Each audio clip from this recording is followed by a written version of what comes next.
to Urban Homestead Artist and for another tour.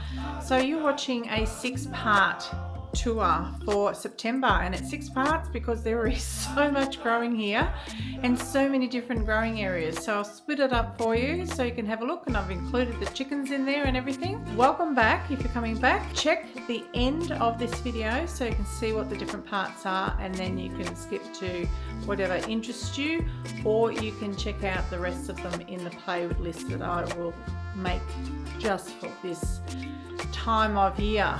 It's spring, very early spring now. Thanks for watching and enjoy this part of the homestead tour. Now this area needs to be weeded, and what I'm going to do is I'm going to again weed it, mulch it, and with bush mulch, and then I'll put some grow bags on here for now and grow stuff in between the bananas in grow bags. I've got a walking stick kale here. I'm going to watch it this season. If it doesn't pick up, I'm going to take it out. It's been kind of cut and it shouldn't have been cut, but I'll take that out. I've got some babies growing here anyhow. I'll let one of those grow on right there and replace it. Because like I said, I just use it for the chickens mainly. We're not big on kale here. Comfrey growing under the silver birch. It's there just for beauty. It was here in the property before I even got here. In this weedy garden, I've got strawberries and rhubarb that went into a no-dig situation that is thriving, and nice thick stems on it. That is really taking off. So these are happy. I didn't lose any of them. They were just in a shallow no-dig bed, but are looking mighty, mighty happy. In the corner here, we have some wee tea that I still need to use. My chicken pen, my chickens that are waiting patiently to get out. And against the pen, we have got a pot with carrots. This has come from the other side, the bed with the fig near it. And carrots have sown into it, and parsley, and it really likes this spot. I've just left it there, and the sorrel's growing very happily under it. Gets picked regularly for the chickens, or when the fence is against it, they help themselves to it. That is chicken eating proof. They absolutely love the red vein sorrel, which surprises me because it has a lemon flavour, but they do. There's a passion fruit in there. I'm hoping that passion fruit vine's okay. There is a passion fruit in there with strawberries and my Babaco. Let's see if I can get around there. Priorities though. Just see me come in. You can come out. Yes, you can. Okay, girls. Good morning. Good morning. Actually, this is something I haven't shown you. It's very messy at the moment, so seeing it at its worst. But inside the chicken run, I just want to throw out a few recommendations. Weed deep litter. Underneath here is wire to stop foxes digging anywhere under and coming up through here. Then we have about a foot or more of bush mulch goes into here. And then we throw all the scraps usually in here for the chickens to dig over and eat and then rot down. So every night they get sunflower seeds and like a seed mix with other stuff in for chickens. As a treat of a night, that all goes down here. But all the grass clippings and even weedy grass comes in here because they turn it over so much it dies and just turns into mulch eventually. So we're getting close to being able to take from here. It's still quite, I'll take you right in. It's still lumpy bits in there, but it's breaking down. And over the winter it doesn't get muddy. It keeps it, it's just damp. So it keeps it pretty dry for their feet, which is really good. We're going to replace our water container. This is the one we've got at the moment, but you can see we've got to clean it out. See what they do? They make it dirty, and then if that gets held down, it just runs out, but it's having to clean it out all the time. So we've got some big barrels that we're going to put the little things that they peck on it, like little bubbles, like balloons, and they can't get dirty. So we're going to swap it over to that. That is something in hindsight we would have done.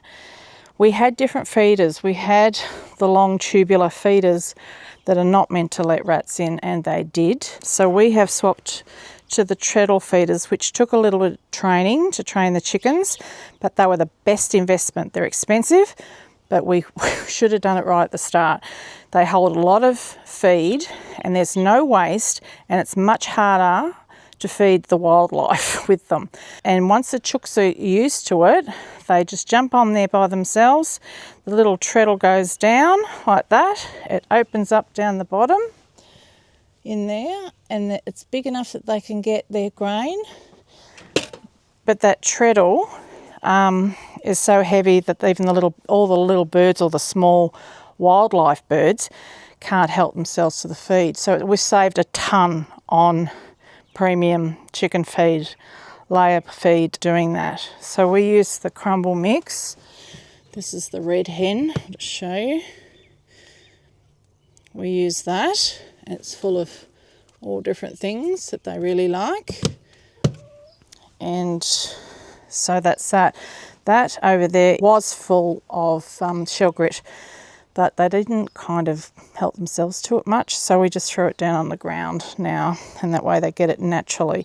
And as you can see, they're nice, big and fluffy and happy chooks. This is we just keep this at the door for the night time. That's got the feed. I'll just show you. It's usually got more sunflowers in it than it has at the moment, so we've got to put some more sunflowers in it. Oh, I thought, oh, that's mean, I'm going to have to give them to them now. What's the matter? You thought it was seed time. I'll just give her a little bit. It's not really time. There you go. I don't want to tease them. And over here, this cage we had, it's just a dog crate, and we had this for when we were introducing new chickens in, because these are Isa Browns and they are very unsociable birds. They do not like new friends, do you? You don't make good new friends very well. This one's the bottom of the pecking order. Aren't you? You're my baby. You're my baby. Yeah, so we had them in here, within the pen, to try and get them to be friends. But we leave it now here. It gives a little bit of hide spot for the timid one to climb up if she wants to. She can jump up onto any of this to feel safe. And there's another water feeder at the back there, and we put a bit of apple cider vinegar, activated apple cider vinegar, in them now and then, and that is parsley. That has self-sown, which we'd think, oh, that's great for the chickens, but they don't like parsley. So at the back here though, through the other side, is lemon balm, which I like, particularly in salads, but they like too, so they nibble it back and keep it under wraps. And there's my babaco. This is what I was coming to show you. So this semi-tropical plant will grow in Melbourne. You see the big fruit. I'm scared to touch this, but this is massive fruit on here. That's the size they're meant to get to. The leaves burn off in the winter in the frost. So I didn't cover it properly. I just threw this netting over, but that netting can come off now, and I will let it get some light, because look at this. This is just not happy. Look, it's rotting. So I took a branch off it the other day. I didn't realise that whole thing was rotting off. That's a bit sad. Let's see what's in it. Oh, there's an dead earwigs.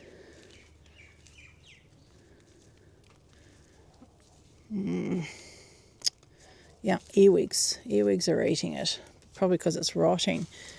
So that, my poor babaco. But this piece, I can take a cutting off. I might chop that right back. That was a bit of a surprise. Not a nice surprise. But in saying that, you're meant to only have 2 branches at the most, 1 to 2 branches at the most. So that was an extra branch that I shouldn't have had. I actually hadn't realised under that canopy that it had grown like that. But let's feel down here though, while I'm here. Yeah, that feels hard. See, the leaves actually rested in here when it was wet weather. Maybe with a bit of... Oh, it's dropping its fruit, see? Maybe with a bit of light, it might be happier. The weather had picked up and we were getting like 20-degree days, nice and warm, nice and sunny, but it has gone cold again. It's not gone frosty, but we've had a lot of rain this week, a lot of rain, when we hadn't had a lot of rain, and it's gone cold again. So, you know, tops of 15, 13, 11 so degrees Celsius. So it should pick up again soon, but it is cold at the moment. So this is my apple tree. Now, this is a double apple and it's had a few issues. Last year we got codling moths, so who knows what's going to happen this year. But it had like a mosaic type virus, and I've been picking the leaves off and just feeding them and see if it'll keep going, which it did, and it grew fruit. It's about to come into leaf. There we go. The apples are just waking up here.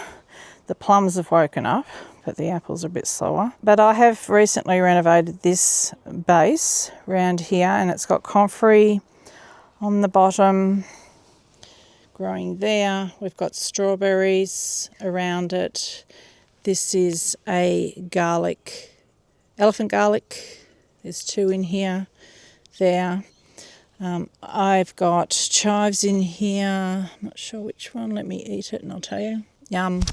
Regular chives. And I did throw dill seeds here. So whether they grow or not, it's another thing. But I have thrown dill seeds underneath.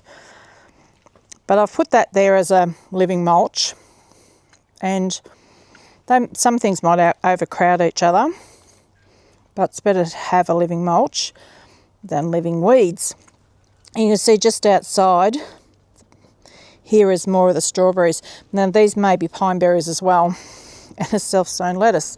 Now over here, we've got the scarlet broad beans that have had a bashing with the wind and the rain, but it's got flowers on it, and it's growing more flowers, so hopefully they will still throw out pods.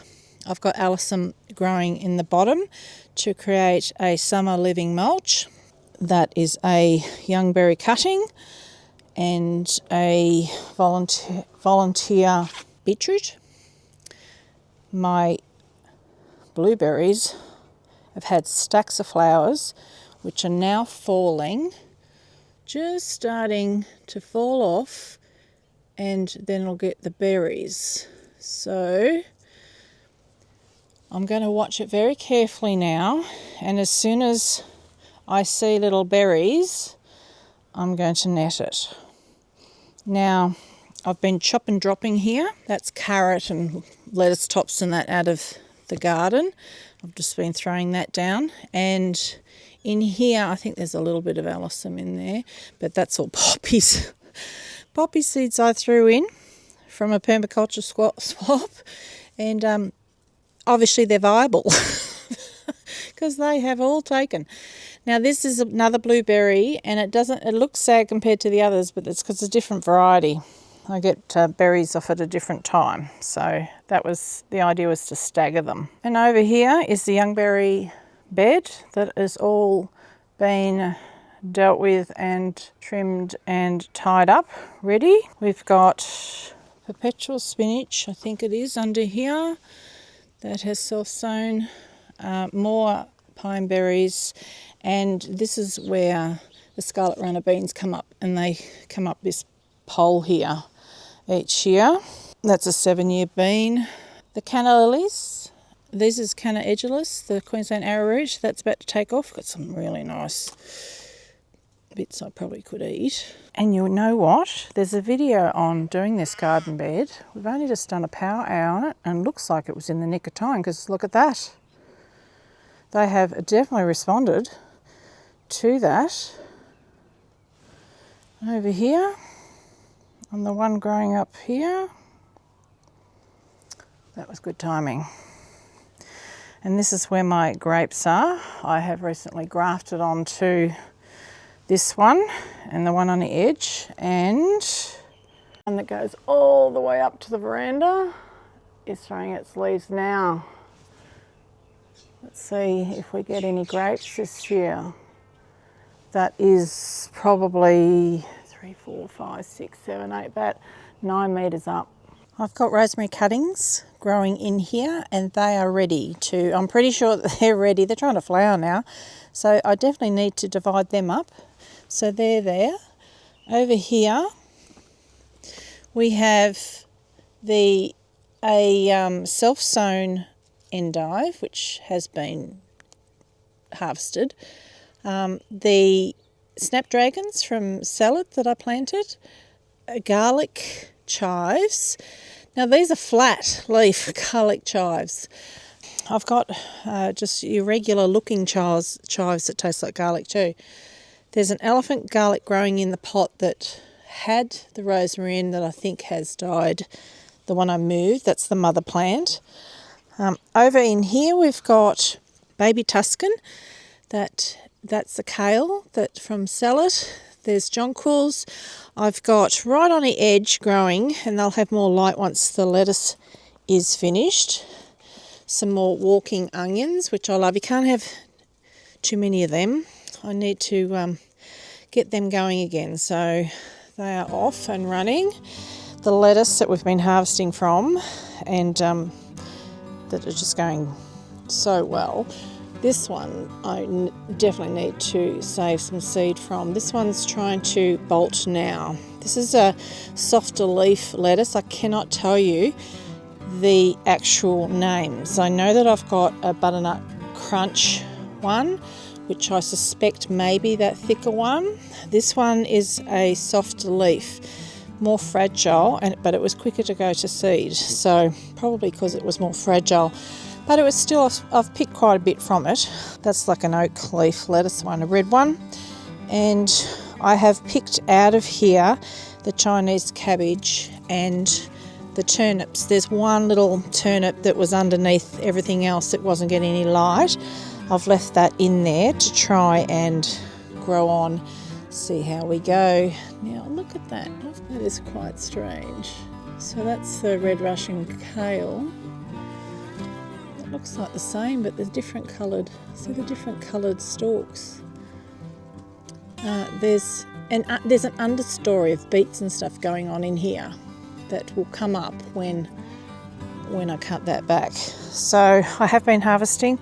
We did a massive harvest out of here yesterday, and I did a big cook-up food prep. So kale came out, lots of stuff came out. So I took as much as I could manage last night and did a big cook-up. This is mainly the golden beets. They have been harvested from the leaves. These have been oversown, so I've mainly been using it for the leaves, and I'm not sure how well the bulbs are going down the bottom, but I have been harvesting beetroot bulbs from the other side. I planted roughly around the same time, although I took some of these seedlings and moved them around this garden bed. Over here is the broccoli. Now I grow most things from seed, but these were an exception. I bought seedlings for the broccoli, and over here the celery. So they are being grown from seedlings, and they've been going okay. We have harvested the broccoli a while ago, weeks ago, and it's been throwing out little shoots for us. So we've been taking the shoots. I have just harvested that last night, so all these shoots you see here are still, they're not quite ready to take them yet, but there's lots of shoots in around here. The sun's coming out, so it's going to be a little bit tricky for filming. And at the back I've got a golden acre cabbages. They're growing now. They'll have a bit of sun, and they will get a bit more light. I've got primulas across the back there and all the way on the edge here, which is really lovely to have. They've done their first flush, and so some of them are kind of losing some of their little flowers and growing back new ones. I'm not sure about cutting back heads, so I'm going to keep an eye on them, and that it may be that I cut all the heads off and they give me more after that. But they have been very, very, very showy. and I'm very pleased that I've grown that. I'll show you a bit of an error in a minute, but first I will show you my very first ranunculi. Look at that. She's my first. I've got a mixture here of red, pink and white. So the pink one's just about to come out. And so that will be a little showy corner there when they're all out. My error here was two things. I sowed a lot of peas. There's about 4 different varieties of peas, snow peas and peas in here, and I oversowed them. In the past I haven't sown enough, so I oversowed them. So they've been quite thick and I didn't tie them up quick enough. The purple potted peas have not appreciated, and you can see they're getting the mould on the bottom. However, up the top where they've got more air, they're going fantastic, and there's a lot of peas on it. I mean, look at that. Just stacks and stacks and stacks and stacks of peas. But this is the first time I have grown this many, and they are producing big peas right now. I'm just starting to pick them, and they're big. They're not as nice as a lot of other peas. That sweet pea flavour. The Oregon snow peas, however, are just amazing. They are so sweet, and I've been picking those initially every second day, a couple of handfuls, and every day I come out and get a couple of handfuls of it, and it just seems to really respond, especially if we've had a little bit of sun.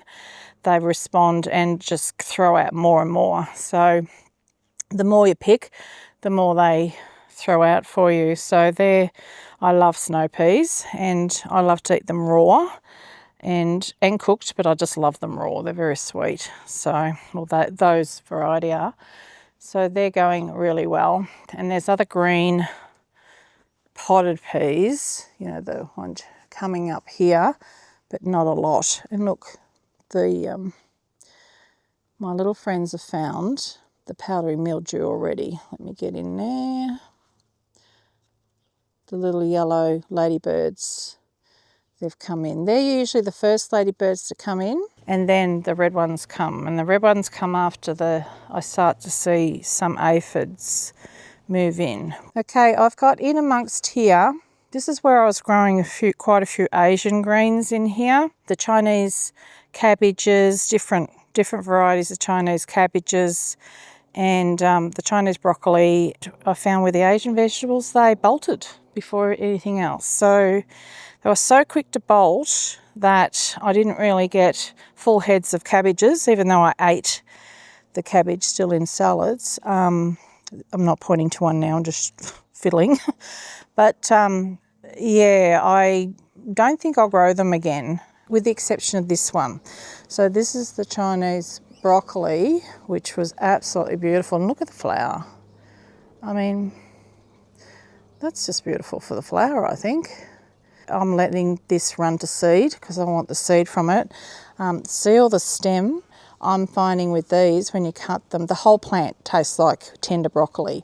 And the stems, no matter how old they are, seem to be really tender. There's a little one that I've already chopped here, and it's got another piece coming up here that can be eaten, but that's what I've done with those, and I've really enjoyed them. I have now, there's the principal bourgees, that is in the garden. I've put 3 in here about a week ago. They're happy. The cold weather hasn't bothered them. And I've got those tomatoes started, and some in bed 3, and some actually in the new area, the studio area. So over here is collards. We've been picking the collards leaves off and eating those. That's been good value. I've been wanting to grow those. Massive leaves and massive plant, and that is a great cabbage substitute. Nice and easy to grow. More lettuce. Over here we've got the red cabbage, and that's looking absolutely healthy as. I will be growing more of that. I've only got the one, but next time I'm going to put more of those in. I just wanted to try that. The bugs tend to leave that alone more than the other cabbages. This is a snowball cauliflower. I haven't seen the heads on it. They could be underneath there. I'm not going to open them up, but who knows if I'll get them. I find cauliflower is very slow, but I eventually get the heads out of them. So I haven't grown a lot of cauliflower, and I really love the Sicily, the purple one. The flavour of that's beautiful. But these are meant to be an earlier variety, so I thought I'd give them a go. Now underneath there, you can't see it at the moment, there's red onion all along the edge underneath there, growing in amongst there. So by the time all of this is finished or up higher, hopefully those onions under there will have enough light and they'll grow on. And up here, loads and loads and loads of flowers on the broad beans. Still no pods, but loads and loads of flowers. And I suspect my volunteers around the other side of the property will throw out the pods first because they grew first. These had a struggling start, but they look incredibly happy now and so full of flowers. And I'm trying to catch it on this device, but there are bees in here.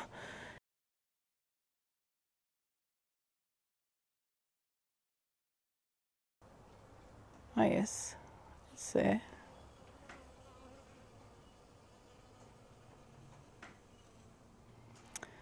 So the bees are out and they are doing their job in the garden, which is amazing. Regularly for a few months now, we've just been coming off and picking off anything about that size. The leaves can get quite big and you can use them to roll up food in, or just use it like spinach. We've been using it in salads and cooked, but we're cutting that pretty regularly and eating off that. So that has been a really good value and it seems to be quite happy in there. Now I've got carrots here. Now I experimented with the carrots because I've had trouble growing carrots before. I found the self-sown carrots do really well. And did I use my seed? I can't remember what seed I used. I don't think I used my seed in here, but I experimented with trying to keep them moist under a plank in here, this section, and over here I didn't use a plank. I just kept them watered, but they had the opportunity to dry out, but I tried to keep them watered, and I didn't find that there was much difference, which was surprised me. I thought the plank would be the sure bet and this wouldn't survive, but they actually took off a bit quicker, not being under the plank.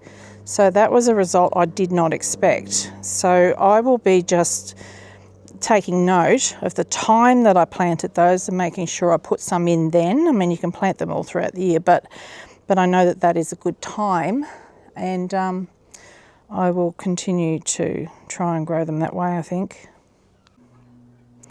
So this kale, I think that's the dinosaur kale, I'm not sure, I can't remember, but this kale I've just started picking from. It's not so dinosaur, it's only small, but it has been overcrowded. And out of here, even though that's really thick still, that had turnips. I've pulled out turnips out of there. There's a couple left, but I have been pulling out white turnips out of there, some beetroot, and at the back was kohlrabi. I've just removed most of the kohlrabi from the back.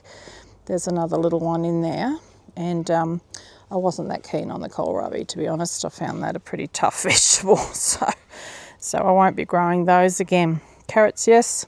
Everything else, pretty much. Again, the lettuce, that will be butternut crunch that I've taken from the other side and planted these in. I moved some across, and more beetroot. We've been taking beetroot hearts from this, you know, the actual bulbs from here, and I've been picking the lettuce from the back of here as well, and a little bit of this curly leaf kale. Under there we've got leeks growing down the bottom, but they're only just babies at the moment. Just got to watch so I don't get sheltered out. And that's some garlic chives. Oh, we have been taking the carrots as well. They're only medium size. They're not huge at the moment, but we've been just taking them and kind of just naturally thinning them out that way, so I'll still get carrots when they're not quite ready. Jonquils, and at the back in here, this dead thing, it won't be dead, hopefully it's not dead, but that's a dahlia, so we're coming closer to dahlia time, and hopefully they'll come back and we'll have some dahlias soon. So even if the primulas are finished, the dahlias can take over with a bit of colour. But that's where the wire bed's at for now. Still pretty full. So please excuse the change of scenery, but I wanted to share with you the parts of the tours that I've got in this playlist. So I'm putting them all into playlists so you can watch them individually or watch the whole lot, which covers pretty much all the growing areas that I've got going. So I'm going to run through the list so you can see what's in each one of them because they're different from each other. So part 1 is the seedling area and bed 1 and 2. Part 2 is the chicken yard and the wire bed, and I'll be sharing things that I have never shared on my channel before I know that will save new chicken owners or even maybe current chicken owners some grief. So that's part 2. Part 3 is the backyard fruit tree area, and I'll talk a bit about catch crops and the archway area and memorial bed. And part 4 is bed number 3 and the potting area. And excuse me from reading notes, there's no way I could film this. And part 5 is the studio garden area, front yard. Part 6 is the hothouse. And there might be something else I add to that. So that is the 6 parts. So they'll range from just, a few minutes, maybe 6-7 minutes, up to probably about half an hour, depending on the areas that I covered. So thanks for watching this part, whichever part you're watching in this, and I hope to see you in the next one. Bye for now.